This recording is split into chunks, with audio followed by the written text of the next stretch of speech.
N'oubliez pas de soutenir et de vous abonner à la page Eco News Insight pour recevoir toutes les nouveautés.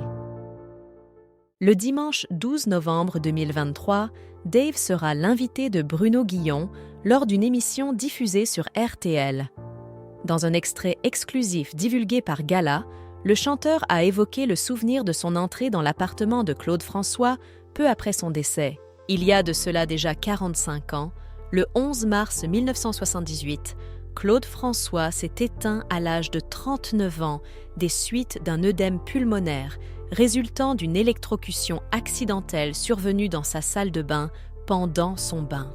Étant toujours d'une méticulosité obsessionnelle, le tragique incident s'est produit lorsque l'applique électrique murale au-dessus de sa baignoire était mal fixée, entraînant l'adhérence de ses doigts au cuivre.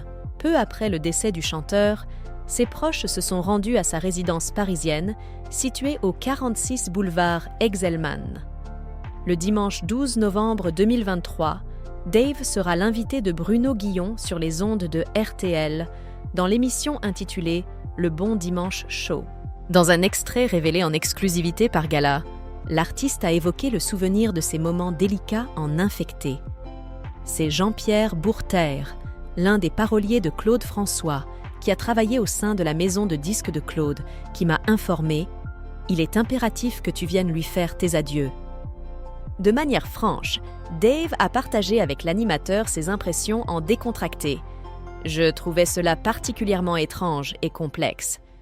Affirmant avoir traversé un moment difficile, il s'est mémoré en ces termes.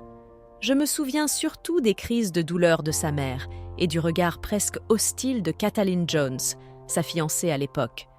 Ce n'est pas un souvenir agréable. Au cours de cet entretien, l'interprète de Vanina a ajouté « Je n'ai heureusement pas eu l'occasion de voir beaucoup de décès d'aussi près que celui de Claude. Je trouve cet accident vraiment tragique. » Aujourd'hui encore, Dave garde le regretté chanteur dans ses pensées. Il a souligné « Il m'arrive fréquemment, un peu comme dans le cas de C. Jérôme, de me demander ce qu'il serait devenu aujourd'hui. » Quelques jours auparavant, lors d'une entrevue avec Pascal Praud sur Europe 1, Dave s'était exprimé de manière approfondie au sujet de l'interprète de Comme d'habitude. Il n'était pas aisé de prendre la parole en sa présence, car il avait une propension à la loquacité, a-t-il partagé, avant de préciser.